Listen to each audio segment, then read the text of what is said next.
लेकिन केवल मन में एक आस है कि एक ना एक दिन मुझको जो है कृष्ण का दर्शन प्राप्त होगा और भविष्य में जो है कृष्ण रूपी जो दर्शन का अमृत प्राप्त होगा, उसी की लालसा जो है चले जा रहे हैं, जिए जा रहे हैं। चलते चलते जो है आज जब 6 महीने व्यतीत हो गए तब जाकर के जो है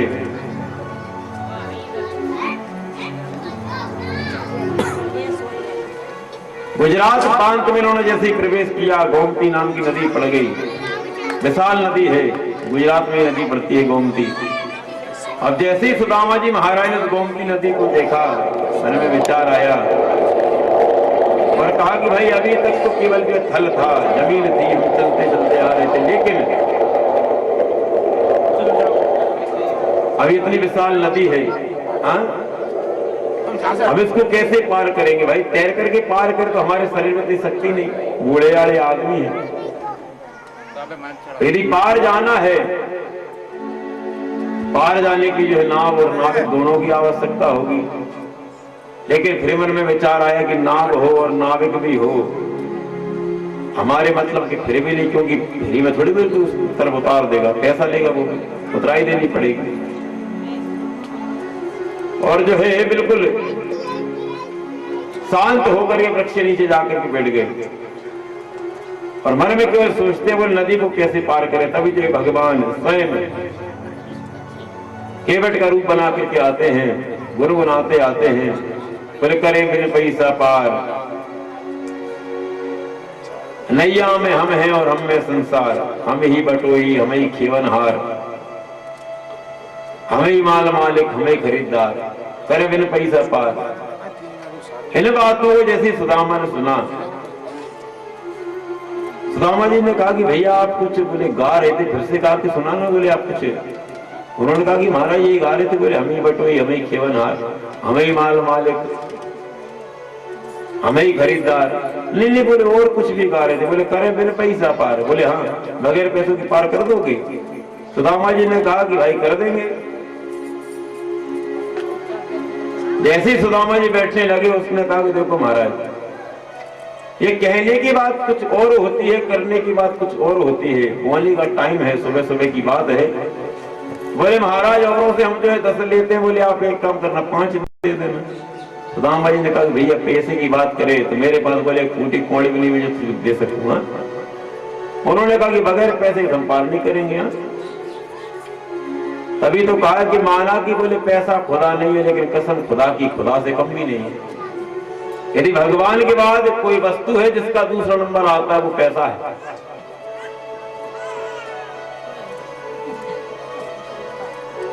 हैंगे बेटा नकदुल्ला तो खेल ले बेटा अब्दुल्ला है, तो आ जाओ, नहीं भूल जाओ।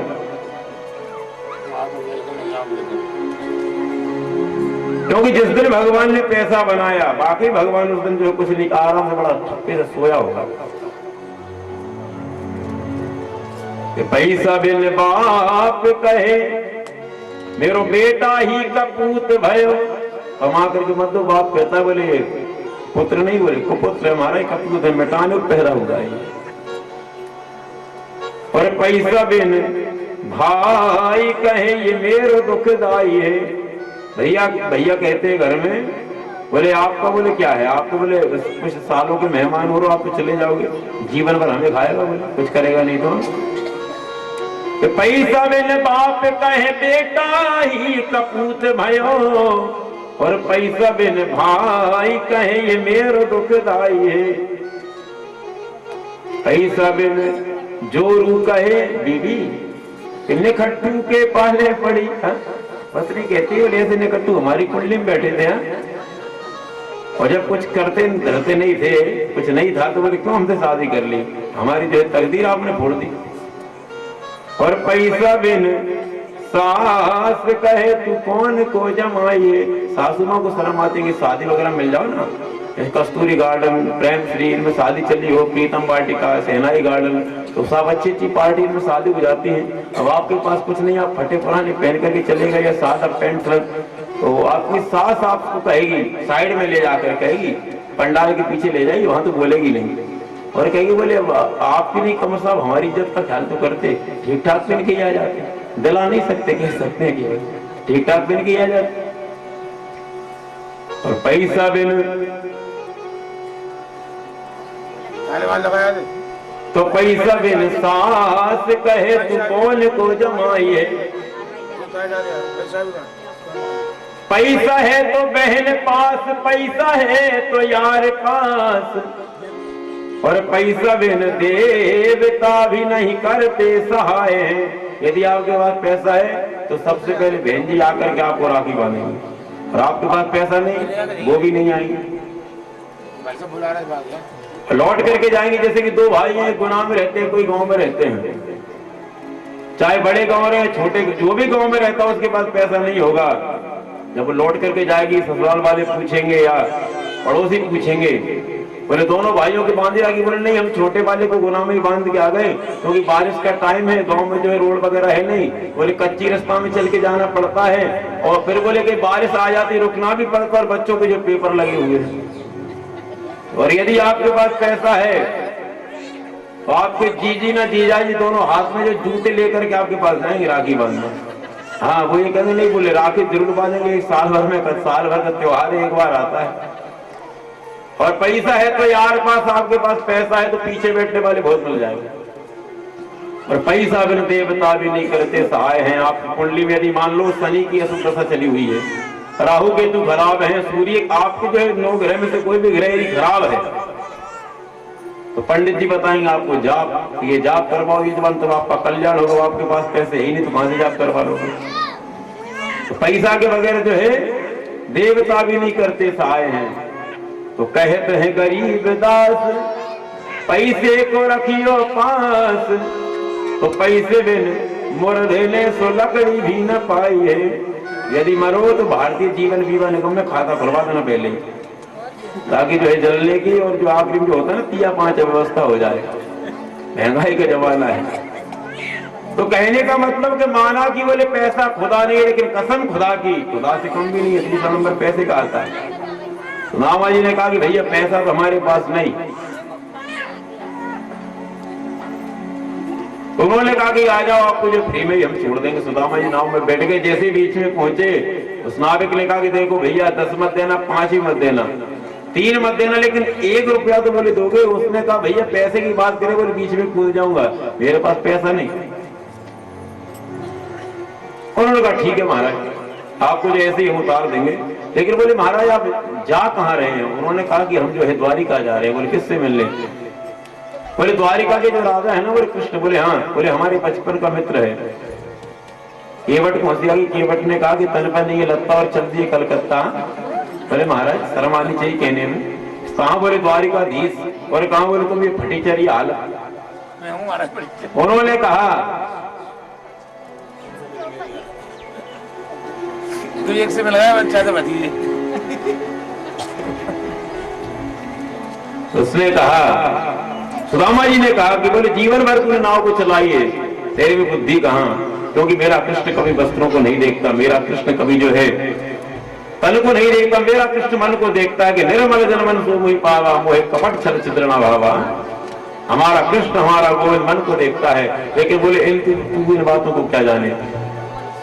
उस केवट ने जैसे जो नौका को किनारे पर लगाया, सुदामा जी नीचे खड़े हो गए। सुदामा जी ने पूछा भैया एक बार बताओ यहाँ से द्वारिकापुरी कितनी दूर है, कितने दिन और लगेंगे पहुंचने में। उसने कहा केवट ने कि महाराज वैसे वो द्वारिकापुरी यहाँ से कोई दूर नहीं, लेकिन आप मुझे पहुंचने में लगभग जो 6-7 महीने का समय और लगेगा, क्योंकि आप जो पूरी जो ताकत लगा करके भी चलेंगे तब भी जो आप 2 किलोमीटर से ज्यादा नहीं चल सकते। सुदामा जी ने कहा कि मर गए, 6 महीने और लगेंगे। सुदामा जी महाराज जो है आधी धोती को पहन रखा है, आधी धोती को ओढ़ करके जो है वृक्ष की छाया में लेट गए। कहा कि तेरी 100 बार जो है गरज पड़े तो हमको बोला, हमारी चलने की बस की नहीं।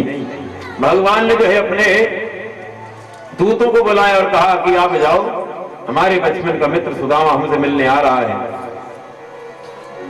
लेकिन जो है उसके चलने की शक्ति नहीं, क्योंकि जो है शरीर की शक्ति समाप्त हो चुकी है, इसलिए आप उसको लेकर के आओ, लेकिन उसको पता ना चले। निद्रा में बोले लेकर के आ जाना। भगवान के दूत गए और देखा जो है गोमती नदी के तट पर कोई सोया हुआ है। देखा वो, उन्होंने सोचा बोले यही भगवान का मित्र होगा। उठा करके लाए और जो द्वारिकापुरी में जो सुला दिया।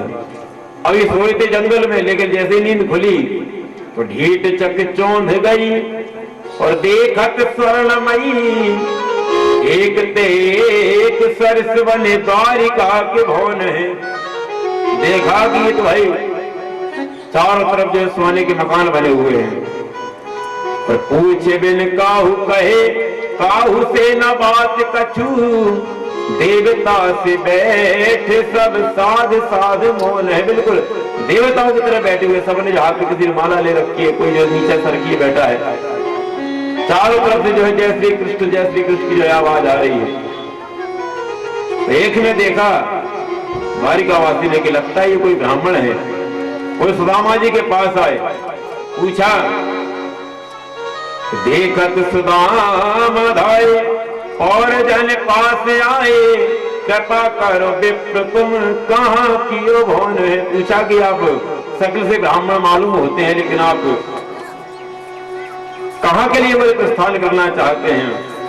तो सुदामा जी को इतना जो धैर्य प्राप्त हुआ कि धीरज अधीर के हरण पर पीर के, बताओ बलबीर के महल यहाँ कौन है। बोले महाराज हम जो है फलानी जगह से आए हैं और द्वारिकापुरी के लिए हम जो घर से प्रस्थान किया था, ये कौन सी नगरी है। उन्होंने कहा महाराज यही द्वारिकापुरी है। फिर अच्छा, फिर ये बताओ भैया यहाँ पर जो है द्वारिका के जो राजा हैं उनका बोले महल कहाँ है। उन्होंने कहा कि महाराज आप यहाँ से सीधे जाओ, सीधे जाकर किस तरफ बोले मुड़ जाना, और सामने बोले जो विशाल महल दिखाई दे वो यहाँ के राजा महाराजा का जो महल है, भगवान कृष्ण का जो महल है। सुदामा जी महाराज चलते हैं, जैसे ही जो है भगवान कृष्ण के जो है द्वार पर पहुंचे, जैसे ही द्वारपाल ने देखा सुदामा जी महाराज के दोनों द्वारपाल भगवान उनको प्रणाम किया। सुदामा जी ने कहा कि अंदर जाकर कहा ये समाचार दें कि कृष्ण के जो बचपन के मित्र हैं सुदामा, उनसे मिलना चाहते हैं। उन्होंने कहा कि महाराज वैसे तो हमारे भगवान से मिलने के लिए जो है यदि ब्रह्मा भी आए तो जो है 4 दिन लाइन में खड़ा होकर के मिलना पड़ता है, लेकिन ब्राह्मणों के आने पर जो है कोई रोक टोक नहीं। लेकिन हमको अंदर से सूचना मिली है कि भगवान जो है भोजन करने के उपरांत अपने जो है कक्ष में प्रवेश कर गए आराम के लिए। हम अंदर जाते हैं और जो भी सूचना होगी आपको आकर के देते हैं। दूत ने अंदर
तो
एक बोले यार कह रहे सुन ले चुपचाप करना किसको करेंगे वो जो हमको करना है। एक बोला कि सुनने बोले जाता क्या है बुढ़ापे में सबकी सटे आती बोले हमारे पिताजी की सटे आ गई। बताओ भगवान के पुत्र कह रहे बोले हमारे पिता ही सटे आ गए। तो आपकी हमारी संतान यदि बोले बुरा नहीं मानना चाहिए। यदि आपकी संतान आपसे प्रेम करे बुढ़ापे में तो आप ये समझो कि भगवान की कृपा भी हुई नहीं। यदि आपकी संतान आपसे कड़वा बोलना प्रारंभ कर दे समझ भगवान की कृपा हो रही है। जब तक वो मीठा बोलेंगे आप दुनिया में पड़े रहोगे, आप भगवान का नाम नहीं ले सकते। जब वो आपको गालियां देंगे आपको धक्के देंगे तब आपको याद आएगी, क्योंकि देखो ज्ञान ही वो होता है जो गाली में से गीत जो ढूंढ लेता है वो ज्ञानी होता है। जैसे कि मैंने सृष्टि का जब विस्तार किया ब्रह्मा जी महाराज कमल पर आकर बैठे, वायु चली, कमल के पत्ते जल का स्पर्श होता है तो दो वर्ण सुनाई दिए थापो थापो। जब लगेगा कोई जल में तो थप की आवाज होती है, लेकिन थप सुना हमने, उन्होंने सुना तप, बोले तप करो। विदुर जी महाराज को जब दुर्योधन ने निकाला, कहा कि जाओ मेरा अन्न खाते और मेरे पिता को मेरे खिलाफ भड़काते, इसलिए जाओ मैं आपको मंत्री पद से जो बर्खास्त करता हूं। तो विदुर ने कहा कि दुर्योधन तुम जो है हमको मंत्री पद से निकाल नहीं रहे, बल्कि आपके अंदर बैठा हुआ ब्रह्म मुझको प्रेरित कर रहा है कि विदुर अब जो है तुम जो है राजभार को संभालने लायक नहीं रहे, जंगल में जाकर भजन करें। तो ये होती है गाली में से गीत ढूंढने की परंपरा। एक पति पत्नी थे बेचारे, तो झगड़ा हो जाता है, तो झगड़े में पत्नी ने बोल दिया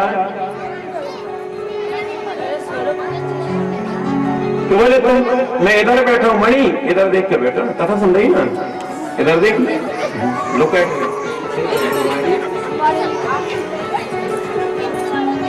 तो झगड़ा जब हुआ तो पत्नी ने कह दिया पति से, बोले तुम तो हो ही जानवर, जानवर कह दिया पति से। लेकिन पति ने कोई जवाब नहीं दिया। घंटे 2 घंटे बाद जब गुस्सा ठंडा हुआ, पत्नी ने कहा क्यों जी मैंने तुमको जानवर कह दिया था, तुमको बुरा तो नहीं लगा? पति ने कहा बोले तुमने जानवर मुझको कहा, जो मैं हूं बोले तूने कह दिया। बोले मतलब? बोले तू मेरी जान है और मैं तेरी जान का बर हूं, इसलिए मैं जानवर हुआ ना। उसको कहते गाली में गीत ढूंढने की परंपरा। तो जो है भगवान ने पुत्रों को समझाया, उन्होंने कहा ये सटे आ गए। भगवान ने कहा भोग तब मानोगे, प्रैक्टिकल देखने की इनको भी आते हैं। और आज उन्होंने वही किया। तब विश्वामित्रो सीता कणवो दुर्वासा भृगुरंगिरा कश्यपो वामदेवोत्री वशिष्ठो नारदादया। नारद वशिष्ठ कश्यप वामदेव अंगिरा विश्वामित्र दुर्वासा भृगु ये सब ऋषि जो है एक बार आए हुए थे और इन्होंने क्या काम किया कि भगवान के पुत्र है सांब जिसका नाम है, भगवान शिव और पार्वती के सहित विस्तृत अवतार उसको सांब कहते हैं। उसके पेट पर कपड़ा बांध कर ले आए, बोले महाराज हमारी नई नई बहू है, इसको क्या होगा? उन्होंने कहा कि देखो आप भगवान की वंशज हो, आपको ये मजाक शोभा। बोले नहीं महाराज आप त्रिकालदर्शी को बताना पड़ेगा। दुर्वासा ऋषि बैठे थे, कहा कि इसको बोले वो होगा तो तुम्हारे कुल को समाप्त कर देगा। अब ये डर गए उग्रसेन के पास पहुंचे। उग्रसेन ने कहा वो ऋषि मुनि बोले चिल्लाते रहते डरो नहीं। खोल करके देखा उस कपड़ों को, तो उसमें मूसल निकला। तो उग्रसेन ने जो है उसको घिसवाया पत्थर पर और घिसवा करके उसकी मैल को जो है समुद्र में डलवा दिया। तो एर का नाम की घास उत्पन्न हुई, एर का जिसको हम बोलते हैं। ऐसा घास होता है महाराज, यदि हाथ में लग गया तो हाथ में कटते ही चला जाएगा। बड़ा खतरनाक जो है घास होता है। एक जो है केवल इतना बड़ा टुकड़ा बचा था, उसको जो उन्होंने समुद्र में डलवा दिया तो उसको एक मछली निकल गई। एक बलिए ने जब जो है जाल डाला, मछली फंस गई और जब उसके पेट को जब फाड़ करके देखा तो उसमें जो है लोहे का टुकड़ा मिलता है। उस टुकड़े को जो है उसने बढ़िया जो है भार लगा के अपने बाण पर चढ़ा लेता है, जो बाण भगवान कृष्ण के जो पैर में लगा था। बस हुआ ये, जैसे श्राप लगी विपरीत विनाश काले ने विपरीत बुद्धि, होली का समय आया, यादवंती जो है खूब ले दारू और दे दारू, जब जाम पर जाम होते हैं, नशे में धुत हो जाते हैं और अकारण ही जो है लड़ना प्रारंभ कर देते हैं। बलराम जी महाराज ने आकर उनको समझाया तो बलराम जी महाराज को मारने दौड़े। बलराम जी को क्रोध आया, हाल लेकर के उन्होंने बहुत सी वही चौपट कर दिया। भगवान कृष्ण बलराम जी समझाए, बोले हमको ये सब करने की कोई जरूरत नहीं, आप जो है जाओ बलराम जी महाराज हजार फण दिखाकर जो है समुद्र में प्रवेश कर जाते हैं भगवान कृष्ण को प्रणाम करके। और इधर जो है भगवान कृष्ण भी जो है गोलोक धाम को जाने की तैयारी करते हैं। पहले वृक्ष के नीचे आकर के लेट जाते हैं, पैर पे पैर रख के। और दब ने कहा कि ये जा रहे हैं हमको छोड़कर। दब जी पीछे पीछे जाते हैं। और दब जी ने कहा कि महाराज हमको पता है आप कहाँ जा रहे हो, इसलिए आपके साथ चलूंगा। भगवान ने कहा दब ना ही बोले कोई किसी के साथ आता है, ना ही कोई किसी के साथ जा सकता है। अपने कर्म के अनुसार जीव जन्म लेता है और कर्म के अनुसार ही जो है जाता है। मैं आपको भागवत धर्म का उपदेश देता हूँ। भागवत धर्म का जो है उपदेश दिया और कहा कि मेरे भक्त विदुर को और जो मेरी पत्नियां हैं सबको धर्म को जो है आप उपदेश करना। वृक्ष नीचे लेट जाते हैं। भगवान के पैर में पद्म है। बलिए ने सोचा कि कोई हिरण है, आंख समझ के निशाना मारता है। भगवान कृष्ण के पैर में आके वहां लगता है। जब उसको पता चलता है आके क्षमा याचना करता है। आकाश मंडल जो है समस्त देवी देवता खड़े हुए हैं देखने के लिए भगवान कैसे जाते हैं। भगवान कैसे जाते हैं, जब तक हैं दिख रहे हैं और जैसे अदृश्य हुए मन गायब हो जाते हैं।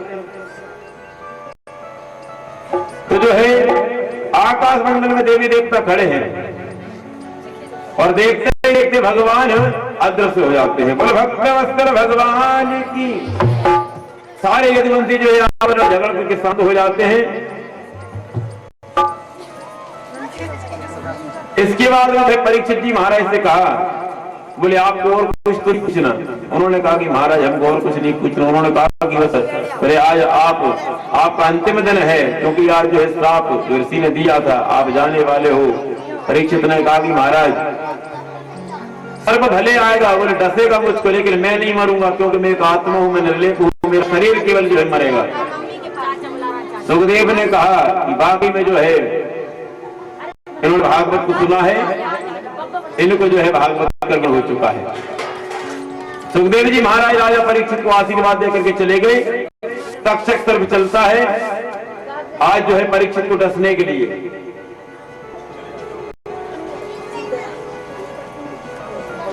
मार्ग में जो है एक ब्राह्मण मिलता। ब्राह्मण ने कहा कि तुम कौन हो। उसने कहा कि तुम कौन हो। बोले हम ब्राह्मण है। बोले कहाँ जा रहे हैं। बोले महाराज आज महाराज परीक्षित को जो है श्राप लगाता है, तक्षक आके डसेगा, तुम क्या करोगे। बोले मैं अपने योग बल से उनको जो है जिंदा कर दूंगा। बोले कैसे करोगे, मैं तक्षक हूँ। तो जो तक्षक ने जो एक पेड़ को पुरस्कार मारी, पेड़ जल कर हो गया बिल्कुल पत्ते, उस पर कुछ व्यक्ति जो मर जाते हैं। ब्राह्मण हाथ में जल लेकर के जैसे छींटे मारता है तब वृक्ष लगा हो जाता है, हरा भरा हो जाता है, पत्ते तोड़ने लग जाते हैं। उन्होंने कहा कि आप उनको जीवित करके आपको क्या लेगा। बोले वो राजा उसको बहुत सा धन देंगे। उन्होंने कहा तो एक काम करो, विधि विधान में भगवान की सुनाते रहे। संगीत हमारे पाठक महाराज इन्होंने जो है उंगलियों के जादू से, तो भाई जगदीश आपको हमको जो है नाचने पर मजबूर कर दिया। इनका नहीं रहा और आप लोगों ने मुझको जो है 4 घंटे झेला। मेरे जैसे बाकी मामूली बात नहीं, मुझे गुस्सा आती है क्योंकि मैं ये बर्दाश्त नहीं कर सकता। लेकिन आपने मुझे 4 घंटे झेला। हर व्यक्ति करता हूँ, यदि कोई गलती हुई हो मैं आपसे क्षमा चाहता हूँ। जहाँ भी ये हो कथाएं हो वह जरूर जाना। और मतलब भगवान हरे राम राम राम सीता राम राम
मेरे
मथुरा तेरी टेढ़ी वृंदावन तेरो टेढ़ो, मथुरा तेरी टेढ़ी वृंदावन तेरो टेढ़ो, मथुरा तेरी टेढ़ी वृंदावन तेरो टेढ़ो, मथुरा तेरी टेढ़ी वृंदावन तेरो टेढ़ो। तेरी तेरी गोकुल नगरिया, तेरी तेरी गोकुल तू तेरी नाम तेरी तेरी नगरिया, तू तेरी नाम तेरी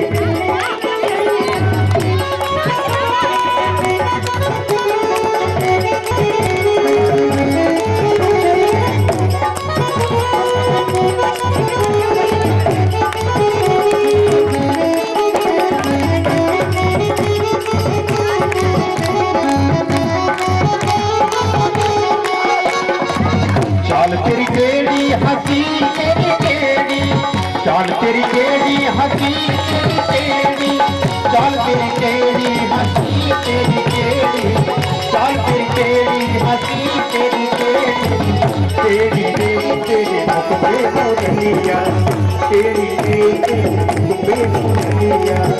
मैं सीधी मेरी सीधी रे नगरिया, तेरा तेरी तेरी नगरिया, तेरा तेरी तेरी नगरिया।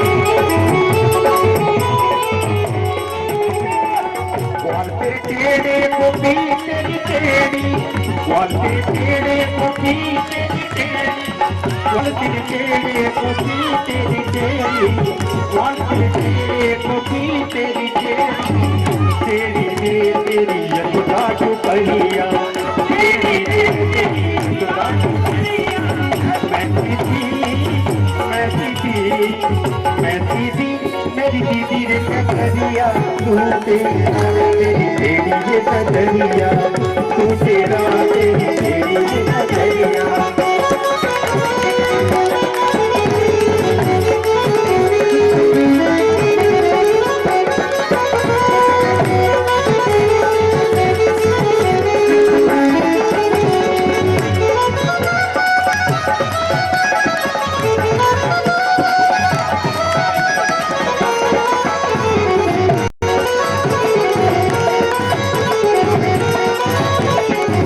रूप के रसिया से रूप छुपाओ, रूप के रसिया से रूप छुपाओ, मापन के लिए नाच नचाओ, मापन के लिए नाच नचाओ। तेरा न बनूं तो क्या करूं ये बताओ, तेरा न बनूं तो क्या करूं ये बताओ। हीद के नापे न तेरी उंगलियां, हीद के नापे न तेरी उंगलियां। मैं सीधी मेरी दीदी रे नगरिया, तू तेरा तेरी नगरिया, तू तेरा तेरी नगरिया।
पीछे पीछे चुपके चुपके हाय चराने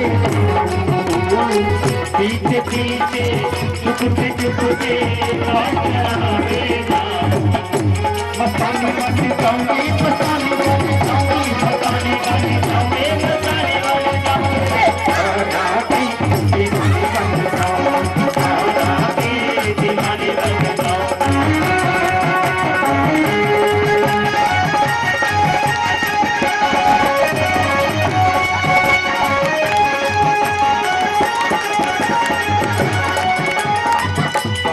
मेरो माखन खावे मैं मिट्टी बन जाऊं सोना मेरो माखन खावे मैं मिट्टी बन जाऊं रुक रुक कर दो गोलियां मारे मैं उसमें रम जाऊं रुक रुक कर दो गोलियां खावे मैं उसमें रम जाऊं दीवानी बनने जाऊंगी दीवानी बनने जाऊंगी दीवानी बनने जाऊंगी दीवानी बनने जाऊंगी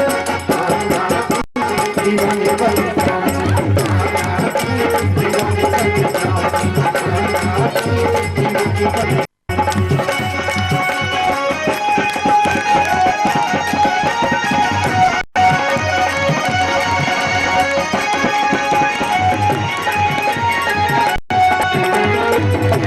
मेरो यमुना नहावे मैं मछली बन जाऊं यमुना नहावे मैं मछली बन जाऊं चरण से मैं ऐसे निपटूं जीवन का पल्ली पर चरण से मैं ऐसे निपटूं जीवन का पल्ली पर दीवानी बन जाऊंगी मस्तानी बन जाऊंगी मस्तानी बन